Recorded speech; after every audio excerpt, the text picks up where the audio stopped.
ጥልኝ ውድ የዩቲዩብ ቻናል ተከታታዮች ዘነበ መገርሳ ነኝ። እንግዲህ በዚህ በዩቲዩብ ፕላትፎርም ላይ የተለያዩ የአረብ ሀገር ስልጠናዎችን እንዲሁም ደግሞ በሆቴል እና ቱሪዝም ዘርፍ ላይ ያሉ ስልጠናዎችን እየሰጠሁበት እገኛለሁ። ሌሎቻችሁም ደግሞ ከተለያዩ እንዲሁም ከኢትዮጵያ ውስጥ ከሚገኙት ከየትኛውም ክፍለ ሀገር ላይ ያላችሁ የኔን ቪዲዮ ተመልክታችሁ መረጃ የጠየቃችሁኝ እንዲሁም ደግሞ እያበረታታችሁኝ ያላችሁት በጣም ከልብ አመሰግናለሁ። ምክንያቱም የእናንተ ብርታትና የእናንተ የምታስቀምጡልኝ ኮሜንት ሌሎችንም ስራዎች የሚሰራበት እንደሚያበረታታኝም ልታውቁልኝ ፈልጋለሁ።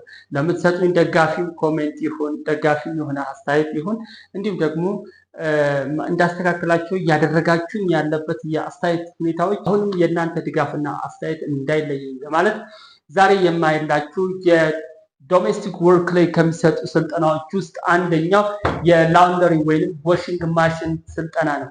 በዚህ በዋሽንግ ማሽን ስልጠና ላይ የሚሰጡ ተግባራዊ ስልጠናዎች ናቸው። አብዛኛውን ተግባራዊ ስልጠና ነው። ቲዎሬቲካሊ የሚሰጡት ምናልባት ሲምፕተሞች ወይንም ደግሞ ምልክቶችን እና እንዲሁም ቅደም ተከተሎችን ከምናደርገው አንጻር ቲዎሬቲካሊ ይሰጣል። ከዛ በዘለለ ሙሉ በሙሉ ስራው በተግባር ነው። ይሄንን የተግባር ስራ አንድ በአንድ ሰርቼ አሳያችኋለሁ። እኔ ያሳየኋችሁን የተግባር ስልጠና ደግሞ እናንተ በምትሰለጥኑበት ወይም ደግሞ የብቃት ምዘና በምትወስዱበት ሰዓት ላይ አናላይዝ አድርጋችሁ አውቃችሁ ለይታችሁ ከራሳችሁ ጋር በማድረግ ከራሳችሁ ከሰለጠናችሁት ጋር በማዋሃድ ብቁ ሆናችሁ በምትሄዱበት ሀገር ሁሉ የተሳካላችሁ እንድትሆኑ መልካም ምኞቴ ነው። ስለዚህ ቪዲዮን ተከታተሉኝ። ቅደም ተከተል አለው። በቅደም ተከተል የሚሰራላችሁ ቪዲዮ ተከታተሉ። መልካም ቆይታ። እንግዲህ ወደ ልብስ ማጠብ ተግባር ከመግባታችን በፊት የራሳችንን ፐርሰናል ፕሮቴክቲቭ መጠበቅ ይኖርብናል፣ ወይንም የግል ደህንነታችን መጠበቅ አለብን። የግል ደህንነታችንን ከምንጠብቅበት መሳሪያዎች ወይንም ደግሞ ፐርሰናል ፕሮቴክቲቭ ኢኩፕመንቶች ውስጥ አንደኛው ዩኒፎርም ነው። ይህም ዩኒፎርም በተገቢው መለበስ ይኖርበታል ማለት ነው። ዩኒፎርማችንን ከለበስን በኋላ ሊሆን ይችላል፣ ሽርጥ ሊሆን ይችላል፣ የትኛውም አይነት ዩኒፎርም ሊሆን ይችላል። ዩኒፎርም ትለብሳላችሁ። ስለዚህ ሙሉ በሙሉ ሰውነታችሁን ምንድነው ከላውንደሪውን ወይ ደግሞ ፐርፎርም በምታደርጉበት ሰዓት ላይ የተለያዩ ኬሚካሎች የተለያዩ ደግሞ አሲዲቲ ያላቸው እንዲሁም በረኪና ማንኛውም ነገሮች ወደ ለበሳችሁት ልብስ ወይንም ወደ ሰውነታችሁ አልፎ ከዚህ ዩኒፎርም አልፎ አይሄድም ማለት ነው። ስለዚህ ይሄን ዩኒፎርም ከለበሳችሁ በኋላ ሁለተኛው የምታደርጉት ልብሶችን ለእጥበት ከመፍቃዳችን በፊት ምን አለን? ግላቭ አለን። የልብስ ማጠቢያ ግላቭ አለን። የልብስ ማጠቢያ ግላቫችንን እንጠቀማለን ማለት ነው። የልብስ ማጠቢያ ግላቫችንን ስንጠቀም በዚህ መልክ ግላቡን አዘጋጅተን እንለብሳለን ማለት ነው። ግላቭ ራሱን የቻለ የላውንደሪ ግላቭ አለ። ይህ የላውንደሪ ግላቭ ነው የምናደርገው ማለት ነው። የላውንደሪ ግላቭን በአግባቡ እንለብስና አሁን የልብስ እጥበት ስርዓትን ወይ ደግሞ ልብስ ለማጠብ ዝግጁ ነኝ ማለት ነው። ምክንያቱም ግላቭ አድርጌያለሁ፣ ዩኒፎርም ለብሻለሁ። የተለያዩ ነገሮች ወደ አፋችን እንዳይገቡ ደግሞ ማስክ እናደርጋለን።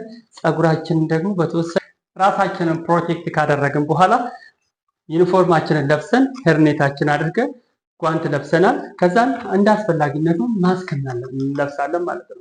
ማስክ ካደረግን አሁን ሙሉ በሙሉ ወደ ተግባር እንሄዳለን። ወደ ስራው ስንገባ ልብሶችን ሙሉ በሙሉ ከተለያዩ ቦታዎች ወይም ከተለያዩ ክፍሎች ልብሶች ይሰበሰባሉ። ከየት ሊሰበሰብ ይችላል? ከልጅ ክፍል ልብስ ይመጣል፣ ከሳሎን፣ ከዳይኒንግ ሩም፣ ደግሞ ከመኝታ ቤት አንሶላዎች፣ ፎጣዎች እና የተለያዩ ልብሶች ይመጣሉ።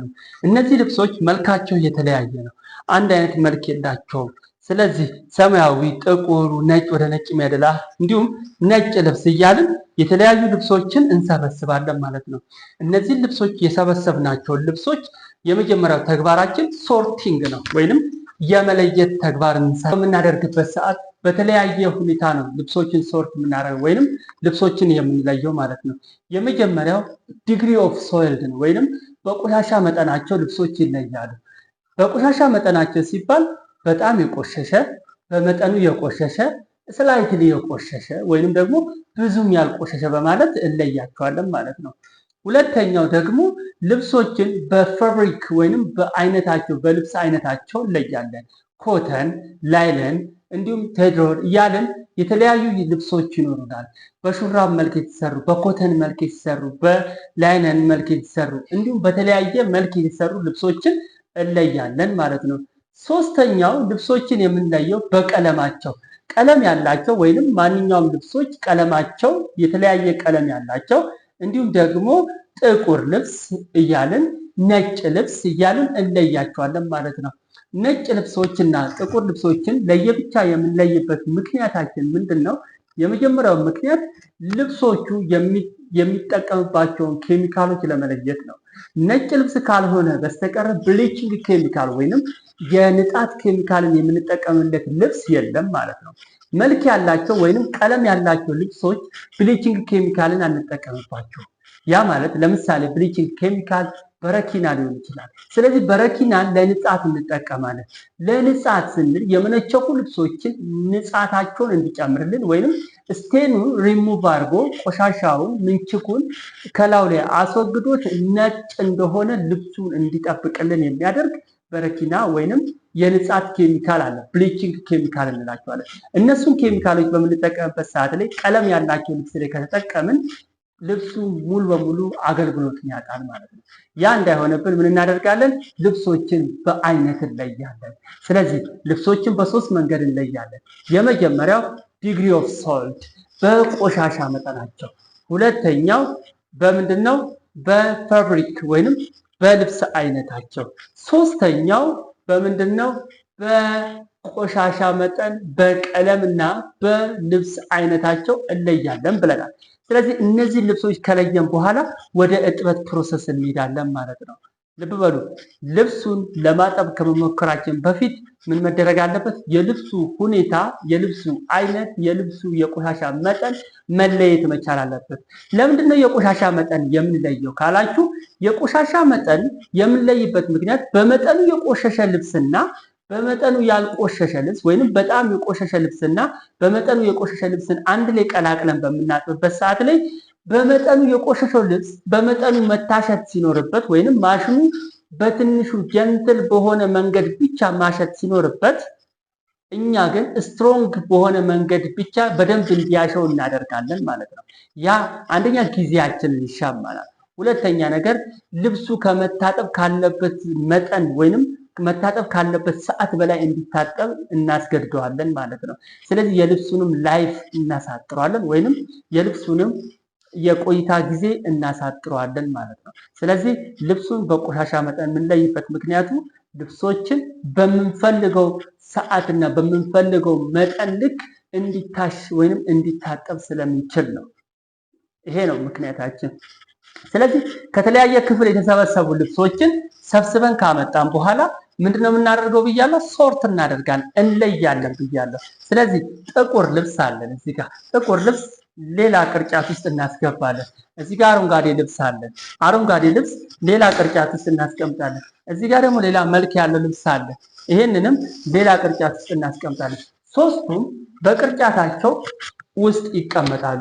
ሶስቱም ልብሶች እንደዚህ ከተለዩ በኋላ ወደ እጥበት ፕሮግራም ወይንም ወደ እጥበት ተግባራችን እንሄዳለን ማለት ነው።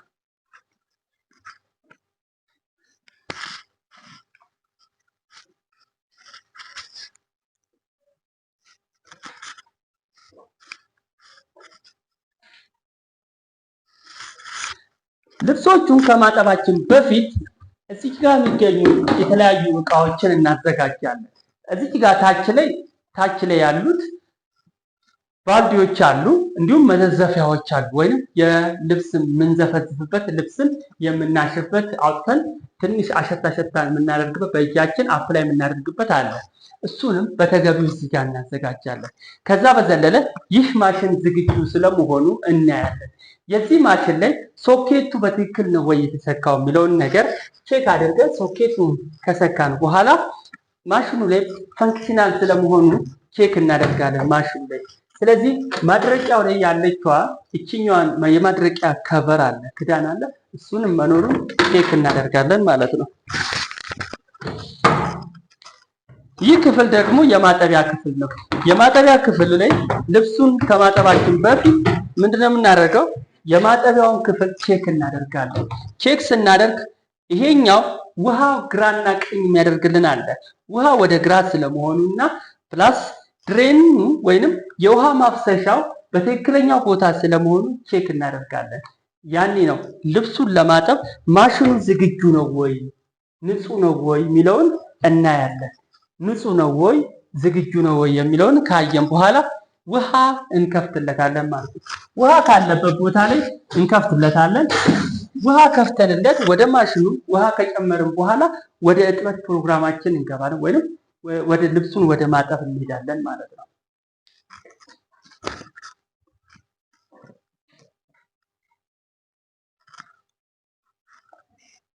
እዚህ ማሽን ላይ በጥንቃቄ የምንሰራባቸው ሂደቶች አሉ።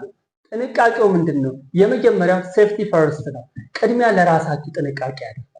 አለበለዚያ ጓንት ሳትለብሱ ይሄን ማሽን ኦፕሬት ማድረግ እጅግ በጣም ከባድ ነው። ሁለተኛው ጥንቃቄ ደግሞ ማሽኑ እየሰራ ድምጽ ያለው እየሰራ እያለ እናንተ ማንኛውንም ልብስ ለማውጣት እንዳል። ምክንያቱም ይሄ ማሽን ቅድሚያ ምን መባል አለበት? መዘጋት መቻል አለበት። ማሽኑን ከዘጋችሁት በኋላ የምትፈልጉትን ልብስ አውጥታችሁ ወደምትፈልጉት ቦታ ወስዳችሁ ከፈለጋችሁ ማሸት ከፈለጋችሁ ደግሞ አለማለቅለቅ ወይንም መዘብዘፍ ትችላላችሁ። ያለበለዚያ ግን ማሽኑን ሳታቆሙ ማሽኑ እየሰራ እጃችሁን ብትልኩበት ይህ ከጥንቃቄ ጉድለት ስለሆነ ያስጠይቃችኋል ወይም ደግሞ ለራሳችሁ አደጋ ላይ ይጥላችኋል ማለት ነው።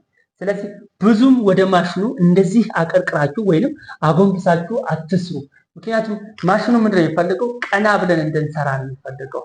ሰው በዚህ መልክ እናንተ ራሳችሁ ተጋላጭ እንዳታረጉ ከዚህ ያለው ሳሙና ወይንም የተለያዩ ላይት ኬሚካል ቢሆንም ወደ አይናችን ይረጫሉ፣ ወደ አፋችን፣ ወደ መተንፈሻ አካላችን እንዲሁም ፊታችን አካባቢ ላይ ሊደርስብን ሊረጨብን ስለሚችል ጥንቃቄ ያስፈልጋል ማለት ነው። እዚህ ማሽን ላይ ካሉት ኦፕሬት የምናደርግባቸው ነገሮች ውስጥ አሉ። እዚች ጋር ታይመር ናት። ታይመሩ ከ1 ደቂቃ አንስቶ እስከ 15 ደቂቃ ድረስ ማዘዝ እንችላለን። ባዞርነው ቁጥር ወደምንፈልገው ቦታ ወይም ወደምንፈልገው ሰዓት እናዞራለን ማለት ነው። ቀጥሎ ከታይመር ቀጥሎ ያለው ምንድነው? ዎሽ ፕሮግራም ነው። ዎሽ ፕሮግራም ላይ ሁለት አማራጮች አሉ። የመጀመሪያው ራይንስ ነው ወይንም ስትሮንግ ሳይሆን ወይንም ደግሞ በማጠብ ሂደት ውስጥ እንዲያልፍ ማድረግ ነው። ሁለተኛው ፍሳሽ ነው፣ ድሬን ፍሳሽ ማስወጫ ነው ያለው ማለት ነው። ስለዚህ ሰዓት ማጠቢያ ከዛን የፍሳሽ ማስወገጃ በዚህ በኩል አለ። ሶስተኛው አማራጭ ደግሞ ዎሽ ፕሮግራም ሆኖ ልብሱ እንዴት ነው የሚታጠበው? በጣም ይታጠብ ወይስ በመጠኑ ይታጠብ የሚለውን ጉዳይ የሚለይልን ይህ ፕሮግራም ነው ማለት ነው። ምን አለ? ኖርማል አለ። ኖርማል ስላይትሊ ለማንኛውም ልብስ በመደበኛነት የሚያሽ ነው። ሌላው ደግሞ ዴሊጌትድ አለ ወይንም የተሰጠ የተፈቀደ አለ እና ጀንትል አለ፣ ስትሮንግ አለ። እንደዚህ ማሽኑ ላይ የተቀመጡትን ነገሮች በማንበብ ጀንትል የምናደርገው መካከለኛ የሆነ የአስተጣጠብ ሂደት መከተል ያለበትን ልብስ ወደ ጀንትል እናመጣለን። ኖርማል ላይ ስናጠብ ግን ልብሱ ሙሉ በሙሉ በኖርማል የሚታጠብ ልብስ ሲሆን ኖርማል እንለዋለን። መጨረሻ ላይ ስትሮንግ ሲሆን በጣም የቆሸሹ እንዲሁም በዛ ያሉ ልብሶችን ወደ ማሽኑ ያስገባን ከሆነ ያንን ልብስ የምናጥበው በስትሮንግ ፕሮግራም ነው ማለት ነው። የመጨረሻው እዚህ ጋር የምናገኘው መጨረሻው ላይ የምታገኙት ይሄ ስፒን ታይመር ይባላል። ስፒን ታይመር ማለት የመጭመቂያ ሰዓት ማለት ነው። ይሄ ልብስ ሲታጠብ ከዚህ ታጥቦ ከወጣ በኋላ ካለቀለቅን በኋላ እዚህ መጭመቂያ ክፍል ውስጥ ገብቶ ይጨመቃል ማለት ነው። እዚህ መጭመቂያ ክፍል ውስጥ ከተን የሚንጨምቀው ልብስ ምን ላይ ነው? ስፒን ታይመር ላይ ነው። ስፒን ታይመር ከ1 ደቂቃ እስከ 5 ደቂቃ ድረስ ልብስን በማራገፍ ነው የሚያደርቀው ማለት የሚጨምቀው። ስለዚህ ስላይትሊ ደረቀ ማለት ነው። ትንሽ ንፋስ ላይ ወይንም ትንሽ ፀሐይ ላይ ካቆየነው በኋላ ምን ይሆናል? ያ ልብስ ሙሉ በሙሉ አገልግሎት መስጠት ይችላል ማለት ነው። ስለዚህ ይሄንን ልብስ ለማጠብ ስንፈልግ ወደ ማሽናችን መተን ነው ልብሱን የምናጥበው ማለት ነው። ልብሱ ከታጠበ በኋላ እዚች ጋር ራኮች አሉ ወይንም መደርደሪያዎች አሉ። ቁም ሳጥን ነው፣ ጀስት ተንቀሳቃሽ የሆነ ሳጥን ነው። እዛ ላይ መተን ምን ማድረግ እንችላለን? የታጠቡትን ልብሶች ራክ ማድረግ እንችላለን። ከዛ ውጪ እዚህ ጋር መንሰላል እናያለን። መንሰላል የሚያስፈልገው ማስጫው ከፍ ያለ ከሆነ ወይንም የምናሰጣበት ቦታ ከፍታ ያለው ከሆነ ሌሎች ነገሮች ላይ ቆመን ወይንም ወንበር ላይ እንዲሁም ደግሞ ያልተገቡ ነገሮች ላይ ቆመን ለማስጣት ስንሞክር ወድቀን ራሳችን ላይ አደጋ ላይ ልናደርግ ስለምንችል ለጥንቃቄ ምን ይደረጋል? የግድ መንሰላሉ ያስፈልጋል ማለት ነው። ከዛ ውጪ ሳሙናዎች ይህን በተለምዶ እናንተ ወይንም በተለምዶ ተመልካቾቼ ፈሳሽ ሳሙናን ላርጎ የሚል ስያሜ ይሰጠዋል። ላርጎ የአንድን ካምፓኒ ወይንም የአንድን ተቋም ስያሜ ነው የሚሰጠን ማለት ነው። ስለዚህ ሳሙናዎች ላውንደሪ ውስጥ ላይ ሳሙናዎች በሶስት ይከፈላሉ። የመጀመሪያው ፈሳሽ ሳሙና እንላለን። ሁለተኛው ደረቅ ሳሙና እንላለን። ደረቅ ሳሙና እንላለን። ሶስተኛው ደግሞ ዱቄት ሳሙና እንላለን። ስለዚህ በረኪ እንትን ውስጥ ላውንደሪ ውስጥ ልብሶች ወይንም ልብሶችን የምናጥብባቸው ሳሙናዎች በሶስት ይከፈላሉ። ፈሳሽ ሳሙና፣ ደረቅ ሳሙና እና የመጨረሻው ዱቄት ሳሙና ብለን እንከፍላቸዋለን ማለት ነው። እነዚህ ሶስቱም ሳሙናዎች አገልግሎታቸው ልብስን የማጠብ ነው ማለት ነው። ይህ ደረቅ ሳሙና ማኑዋሊ በእጃችን እያሸን ያለቀቀ ቦታ ላይ አሽተን የምናስለቅቅበት ነው። ይህ ፈሳሽ ሳሙና እና ዱቄት ሳሙናው ግን ለምን የምንጠቀመው? ማሽኑ ላይ ጨምረን ከተዋሃደ በኋላ ልብሱን ለማጠብ የምንጠቀምበት ነው። ልብ በሉ ሳሙና በስንት ይከፈላል ያልኳችሁ? በሶስት ይከፈላል። ፈሳሽ ሳሙና፣ ደረቅ ሳሙና ከዛን በኋላ ዱቄት ሳሙና ብለን እንከፍላቸዋለን ማለት ነው። ሌላው ብሊቺንግ የምንለው ነው ወይንም ብሊቺንግ ለንጻት ወይንም ለማንጽያነት የምንጠቀመው በተለምዶ በርካታ ያሉ የማንጽያ ኬሚካሎች አሉ። ልብስን ነጭ የምናደርግበት ኬሚካሎች አሉ።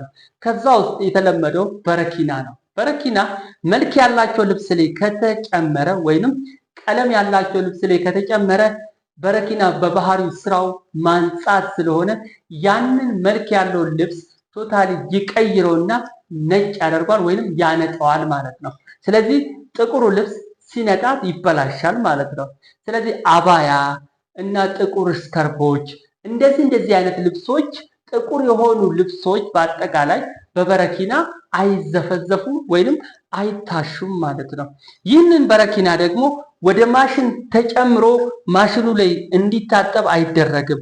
ምክንያቱም በዚህ ዋሽንግ ማሽን የተለያዩ ቀለም ያላቸው ልብሶች ናቸው የሚታጠቡት።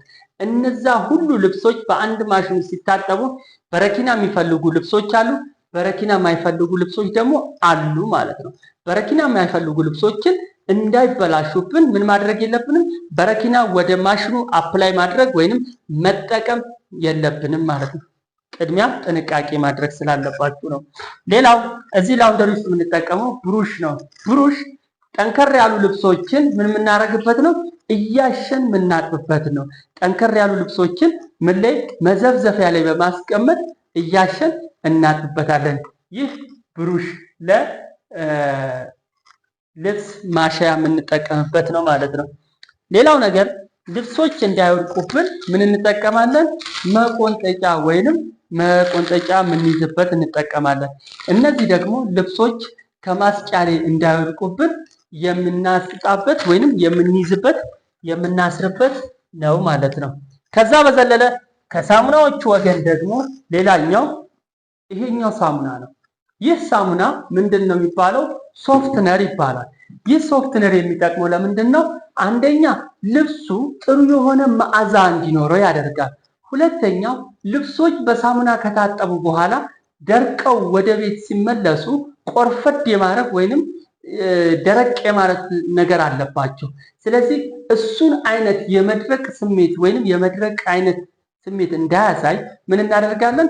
ልብሱን በዚህ በሶፍትነር እናለቀልቃለን። በመጨረሻ ነው በሶፍትነር ካለቀለቅን በኋላ ወደ ውሃ ላይ አፕላይ አድርገን በንጹህ ውሃ ለቅልቀን መጨረሻ ላይ የምናሰጣው ማለት ነው። ስለዚህ ሶፍትነር የሚጠቅመው ለምንድን ነው? ልብስን ለማለስለስና ጥሩ መዓዛ እንዲኖረው ልብስን ጥሩ መዓዛ እንዲኖረው ማድረግ ነው ማለት ነው።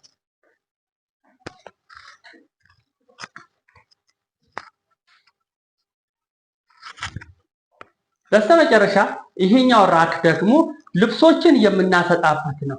ስለዚህ አውቶማቲክ ራክ ስለሆነ ማኑዋሊ ከየትም ከቦታ ወደ ቦታ በቀላሉ መንቀሳቀስ የሚችል ራክ ነው። ይሄ እዚህ ራክ ላይ ማስጣት እንችላለን። ስናሰጣ ግን ምን አይነት ልብስ ነው ራኩ ላይ የምናስጣው? ቀለል ያሉ ልብሶች በቀላሉ ይሄ ራክ ሊሸከመው የሚችሉትን ልብሶች እንጂ ለምሳሌ ብርድ ልብስ፣ በጣም ወፍራም ጃኬቶች፣ ሹራቦች እንደዚህ አይነት ነገሮችን በምንድን ነው የሚሰጡት? ገመድ ላይ ነው የሚሰጠው። ስለዚህ በታሰረ ገመድ ላይ እናሰጣለን ማለት ነው። ሸሚዞችን እና የተለያዩ ልብሶችን ሳሳ ያሉ ልብሶችን በሃንገር አድርገን ሃንገሩ ላይ ካደረግን በኋላ ምን እናደርጋለን? አንጠልጥለን ራኩ ላይ እናንጠለጥልና እናሰጣለን ማለት ነው። ራኩ ላይ አንጠልጥለን ስናሰጣ በዚህ መልክ ተንጠልጥሎ ይሰጣል ማለት ነው ልብሱ። ስለዚህ በዚህ መልክ ይህ ራክም አገልግሎቱ ለልብስ ማስጫነት የሚያገለግል ነው ማለት ነው። ፋይናሊ በስተመጨረሻም እዚህ ክፍል ውስጥ ከሚገኙት እቃዎች ውስጥ የሌላኛው ደግሞ ብዙ ትኩረት ያልተሰጠው ወይም ትኩረት ሊሰጠው የሚገባ ስዊንግ ኪት ይባላል። ስዊንግ ኪት ልብሶች ወደ ላውንደሪ መጥተው ከታጠቡ በኋላ ምናልባት ልብሶቹ የተቀደዱ ሊሆኑ ይችላሉ፣ ወይንም ደግሞ ወደ ካውያ ሄደው ከመተኮሳቸው በፊት ልብሶቹን ከመታጠባቸው በፊት ልብሶቹ ምን መደረግ አለባቸው? መሰፋት መቻል አለባቸው። የተቀደደውን ፓርት በቀላሉ መስፋት እንችላለን። መቀስ አለው፣ ውስጡ ክር አለው። ሌላው ደግሞ በርከት ያሉ መርፌዎች ውስጡ ይኖረናል ማለት ነው። ከዛን መርፌ ቁልፍ አለ። እነዚህ ነገሮችን ይዘን ነው ምን ምንለው የምናጸዳው ልብስም የሚታጠበው ማለት ነው። ከዛን እነዚህ ክሮችንም ይኖሩናል፣ እዚህ ጋር መርፌዎች ይኖሩናል። ስለዚህ አጠቃላይ ምን ይባላል? ይሄ ስዊንግ ኪት ይባላል ማለት ነው።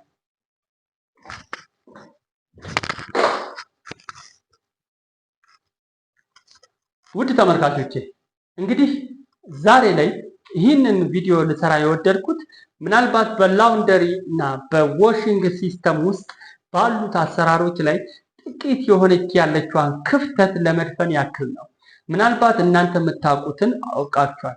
እናንተ ከምታውቁት ላይ ትንሽ ተጨማሪ እንድታደርጉ ነው እንጂ ሙሉ በሙሉ አታውቁትም ለማለት ያክል አይደለም።